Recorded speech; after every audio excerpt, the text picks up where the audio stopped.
अपन अपन पहचान, सबके अपन अपन गावे के गीत के तरीका बा। हाँ जी। अखर ऋतु हमारा अपन है, हैले है तो हम ऋतु के कुछ ना कही, ना ना ना ना ना दूसर के हो रही हाँ तो टोकियो देते। सही बाकी वो लड़का दुखित बा, काहे ऐसने संगतिया ऐसे तो करना और राहुल हो। अरे महाराज कहीं के संगतिया के बात बता, सही का सही दिक्कत बा? पहले की बात कहता रे। दुबराई बल नहीं का हाँ हाँ हाँ संगतिया जाके पूछो तक ये बोलू राजा कहे दुबराई बोल का बात बा? पूछो हमारा से। हाँ पूछो पूछो ए गोलू सिंह काहे दुबराइल वाली रहुआ?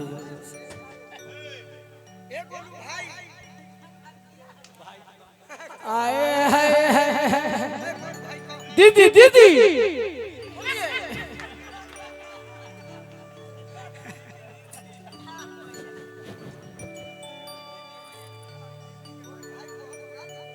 ए गोलू भाई काहे दुबराइल बड़ा? हाँ दीदी बोली। कोई दिक्कत नहीं है, मैं बताता हूँ क्यों दुबराया है। आरे डोलो दिलवा आए हाय हाय हाय ओए होए डोलो दिलवा। बताई संगतिया कहे हम दुबराई बनी, बोली बोली बताई भैया कहे दुबराई बनी। काहे नहीं मैं पूछो लोग कि का है, जोर से पूछो और ही जोर से पूछो जे का है। अरे डोलल दिलवा ओए होए डोलल दिलवा। अरे एक पातर छी तोर लोई की पडोलल दिलवा। एक पातर छी तोर लोई एक पातर छी तोर लोई की पडोलल दिलवा।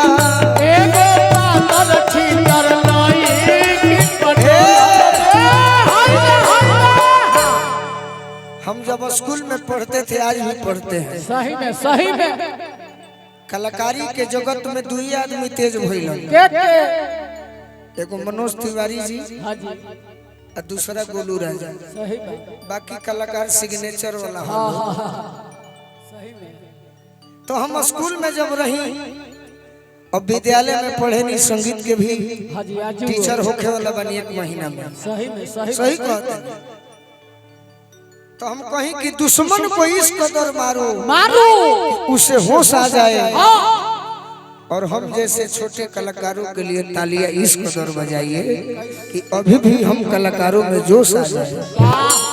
एक पातर छी तोर लोई की पडोलल दिलवा।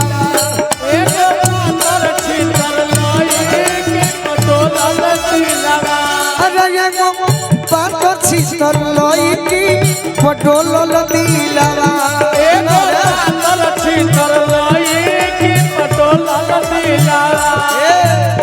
अभी हम निकाल के देनी है, दीपका नइखे तो बड़ी दिक्कत हो।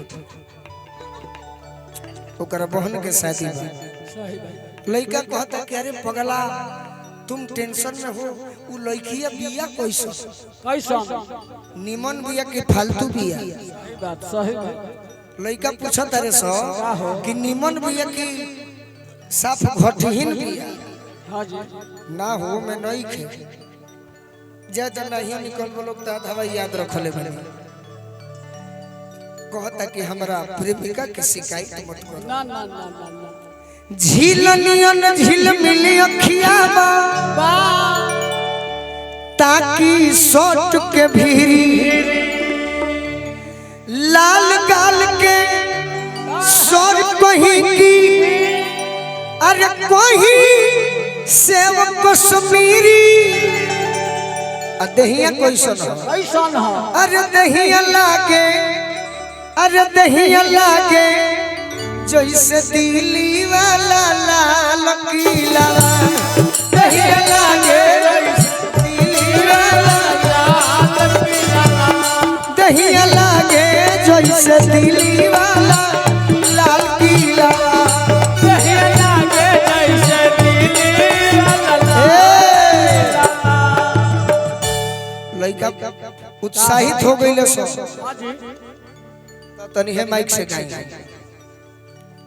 लड़का उत्साहित हो गई सो अब पूछल सकी और ही बताओ अपन प्रेमिका के जे करे के चाहत रह देखो हमार गार्जियन गीत में एगो तो चीज मिली तुकबंदी मिली अब वो हम गाने ना गा सकी मटन खा के बटन खोले हम गीत उहे गाए कि जौन बुझाई समझ में आई कुछ दिन तो की याद रही अब मरला के बादो याद रही लड़का कहता कि अरे संहतिया बताओ ना और ओकरा में का गुण बा कहता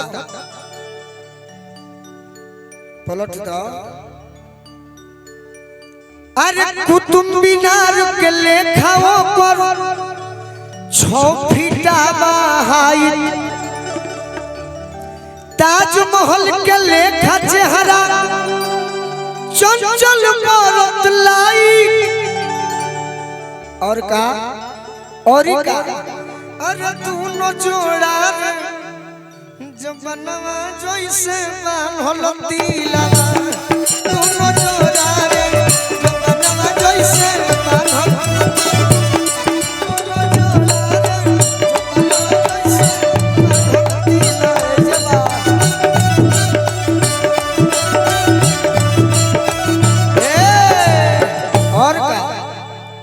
कि और ही कुछ बताइए तो लड़का कहता गंगा जी के पानी जोश जवानी के हिलको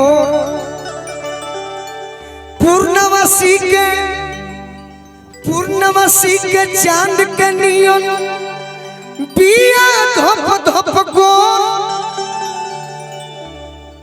अरे शिकारी जी गोलुए से कराती सेटिंग हिली जिला शिकारी जी गोलुए से कराती सेटिंग हिली शिकारी जी गोलुए से कराती सेटिंग हिली जिला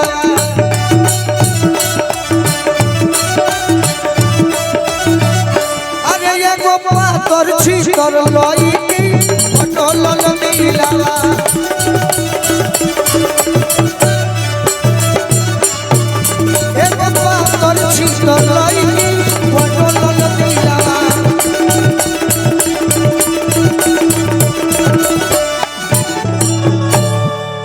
एगो हम इजाजत हो तो सोहर सुना दी इजाजत आए ओकरे जर तो होई अब का बैठले बिया तो संगे होते न बा कहा ना भइल सुनते बाड़ी हम गावते बानी उनकर नाम धरते बानी अब का चाहिए ना हो गई बहुत हो गई इस सब पहले नहीं चाहत रहे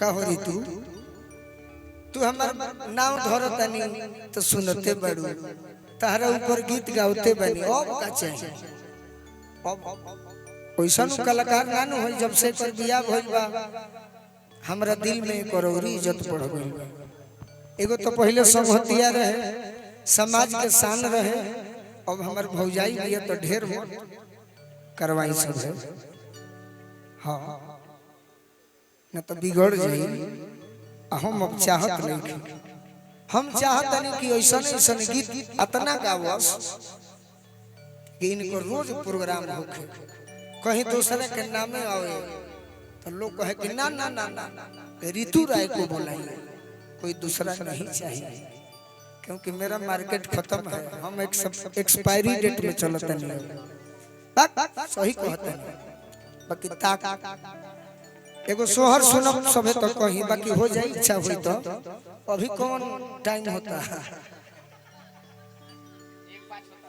1 हो जाता तो सोहर सुनाई के ना चल आओ जो तो भाई खिसी आ जाए इहो तो डर बा सोहर गा लीजिए तो छोटो की डर निकाल 2009 वाला चलो चढ़ जा